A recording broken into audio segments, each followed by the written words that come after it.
Hello everyone and welcome to GS Tech. National bank for agriculture and rural development NABARD bank से advertisement आई हुई है। आप advertisement notice भी देख सकते हो। जो पोस्ट है आपका असिस्टेंट मैनेजर इन ग्रेड 1 के लिए, तो हम लोग डिस्कस करते हैं।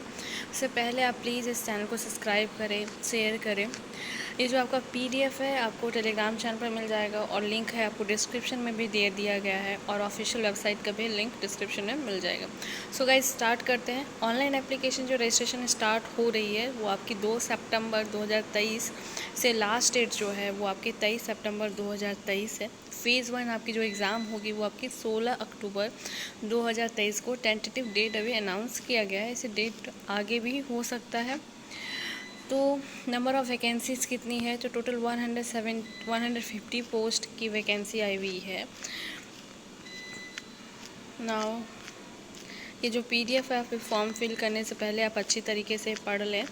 मैं भी शॉर्ट में बताऊंगी क्योंकि इतना लंबा वीडियो बनाना पॉसिबल नहीं है। एलिजिबिलिटी क्राइटेरिया क्या है, एजुकेशनल क्वालिफिकेशन। सबसे बड़ी बात, आप पॉइंट नंबर बी देखिए। आप किसी एक ही पोस्ट के लिए अप्लाई कर सकते हैं। अगर आप एक से अधिक पोस्ट लिए अप्लाई करते हैं, जो सबसे आपकी लास्ट में पोस्ट फॉर्म एप्लीकेशन जो सबमिट होगी उसे ही वैलिड माना जाएगा। तो आप चूज़ कर ले आप किस पोस्ट के लिए एलिजिबल हैं और किस पोस्ट के लिए इंटरेस्टेड है। सिर्फ एक ही पोस्ट के लिए आप अप्लाई कीजिए। एजुकेशनल क्वालिफ़िकेशन देख लेते हैं। तो जनरल पोस्ट के लिए जो आपकी बैचलर डिग्री होनी चाहिए, जिसमें मिनिमम जो कट ऑफ मार्क्स दी गई है वो 60% एंड SC/ST कैंडिडेट के लिए 55%। या फिर अगर आपने पोस्ट ग्रेजुएट किया है तो पोस्ट ग्रेजुएट अप्लाई दे सकते हैं। MBA PG DM भी दे सकते हैं। मिनिमम मार्क्स जो है 55% है और SC/ST के लिए 50% है। नेक्स्ट पोस्ट जो है कंप्यूटर साइंस और IT के लिए, जिसमें आपकी बैचलर डिग्री होनी चाहिए कंप्यूटर साइंस या फिर कंप्यूटर टेक्नोलॉजी या फिर कंप्यूटर एप्लीकेशन या फिर IT के लिए, जिसमें मार्क्स जो है 60% एंड 55% कैटेगरी रिजर्वेशन के लिए। नेक्स्ट जो है फाइनेंस के लिए, जिसमें आपकी जो डिग्री होनी चाहिए BBA होनी चाहिए फाइनेंस या बैंकिंग में, BMS होने चाहिए जो कि आपका 60% या 55%, या फिर 2 साल का आपका full time PG diploma in management होना चाहिए, फिर आप एलिजिबिलिटी है इस पोस्ट के लिए। ओके, नेक्स्ट आपका कंपनी सेक्रेटरी, जिसमें बैचलर डिग्री चाहिए किसी भी यूनिवर्सिटी किसी भी सब्जेक्ट में आपकी बैचलर डिग्री होनी चाहिए या फिर मेंबरशिप होना चाहिए ICSI की। फिफ्थ जो पोस्ट है वो आपके सिविल इंजीनियरिंग, जिसमें आपकी बैचलर डिग्री होनी चाहिए सिविल इंजीनियरिंग में या फिर पोस्ट ग्रेजुएट डिग्री होनी चाहिए सिविल इंजीनियरिंग में। मिनिमम जो है पोस्ट अगर डालते हैं तो 55% मिनिमम कट ऑफ दिया गया और SC/ST के लिए आपकी 50% दी गई है। इलेक्ट्रिकल डिपार्टमेंट के लिए अगर आप अप्लाई करते हैं तो बैचलर डिग्री चाहिए इलेक्ट्रिकल डिपार्टमेंट में, या फिर आपने पोस्ट ग्रेजुएट MTech किया हुआ है तो आप 55% के साथ एलिजिबिलिटी है। 7 जो है जियो इन्फॉर्मेटिक्स, जिसमें BTech या फिर BSc डिग्री जियो इन्फॉर्मेटिक्स में चाहिए। 8 जो है फॉरेस्ट्री, जिसमें बैचलर डिग्री होनी चाहिए आपके फॉरेस्ट्री डिपार्टमेंट से। फूड प्रोसेसिंग, इसमें बैचलर डिग्री चाहिए फूड प्रोसेसिंग या फिर फूड टेक्नोलॉजी में।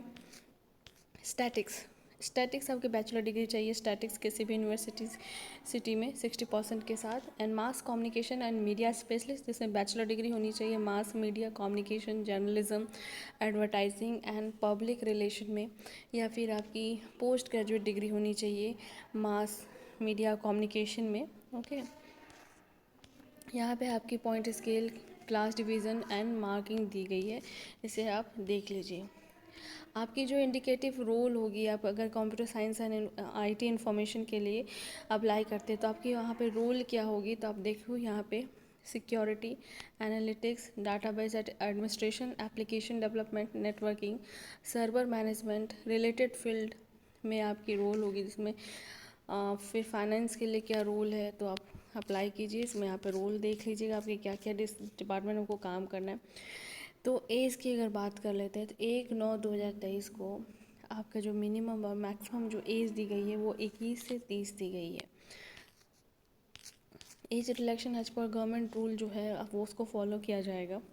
सिलेक्शन ऑफ प्रोसीड्यूर एग्ज़ाम का क्या है, तो 2 पार्ट में आपकी एग्ज़ाम होगी, प्री एंड मेंस। जो प्री का जो एग्ज़ाम्स होगी वो 2 घंटे की होगी, 200 क्वेश्चंस होंगे और 200 मार्क्स के होंगे, जो कि आपका हिंदी एंड इंग्लिश दोनों लैंग्वेज में टेस्ट लिया जाएगा। इसमें से टोटल 8 पार्ट में दिया गया है सब्जेक्ट्स, आप देख सकते हो। सब्जेक्ट को ब्रीफली मैं नेक्स्ट वीडियो में डिस्कस करूँगी, जिसमें से क्वालिफाइंग जो सेक्शन है, जिसमें सिर्फ क्वालिफाई करना है वो आपको reasoning, English language, computer knowledge और quantitative aptitude and decision making में सिर्फ क्वालिफाइंग करना है आपको। एंड मेरिट आपको जो बनेगा कौन से सब्जेक्ट में, तो general awareness, economics, social issues जो हो गए, जो कि rural area, rural India, agriculture and rural development पे फोकस किया गया है, उस पर आपकी मेरिट बनेगी। अगर मेरिट पे आप सिलेक्शन होता है तो आप फिर मेंस का एग्ज़ाम दोगे, जिसमें आपकी 2 पेपर की एग्ज़ाम होगी। पेपर 1 जिसमें जनरल इंग्लिश रहेंगे, जो कि डिस्क्रिप्टिव होंगी, और डिस्क्रिप्टिव जो है ऑनलाइन होगा।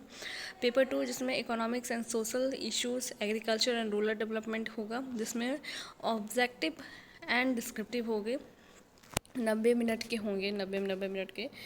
ओके, और ये जो डिस्क्रिप्टिव क्वेश्चन होंगे वो को कीबोर्ड के थ्रू टाइप भी करना है। ऑनलाइन ही डिस्क्रिप्टिव भी एग्ज़ाम आपकी होगी। और कोई क्वेरीज हो इस फॉर्म से रिलेटेड तो आप प्लीज़ कमेंट कर सकते हो, नो इशू। और सेंटर चेक कर लेते हो। देखिए, ऑनलाइन एग्जामिनेशन जो फेज़ 1 प्री एग्ज़ाम है, जो कि आपकी अक्टूबर में होगी, तो यूनियन टेरिटरी एंड स्टेट्स में आपके डिफरेंट स्टेट्स में आपके फिल होंगे। जैसे आप अगर बिहार से हैं, बिहार अगर स्टेट सेलेक्ट करते हैं तो आपकी सेंटर कहाँ कहाँ हो सकती है, तो आरा, भागलपुर, दरभंगा, गया, मुजफ्फरपुर, पटना, पूर्णिया। अगर आप अरुणाचल प्रदेश से हैं तो आपके सेंटर कहाँ होंगे, असम से हैं तो गुवाहाटी, डिब्रूगढ़, यहाँ पे से हो सकती है। आप यहाँ सेंटर्स अपने डिस्ट्रिक्ट और सेंटर्स देख लीजिए। ओके, ये आपकी मेंस की एग्ज़ाम सेंटर कहाँ कहाँ हो सकती है। तो लास्ट हम लोग पॉइंट डिस्कस करते हैं, एप्लीकेशन फ़ी कितना है और नॉन रिफंडेबल है। तो SC/ST कैंडिडेट के लिए एप्लीकेशन जो फ़ी है, वो एप्लीकेशन फ़ी 0 है, नल है, लेकिन जो चार्ज लग रहा है वो 150 रुपीज़, तो आपको 150 पे करना पड़ेगा। बाकी अदर कैटेगरी के लिए 650 application fee plus charge 150 is equal to 800 rupees आपको पे करना पड़ेगा। Thank you very much listening guys, please subscribe the channel and share it.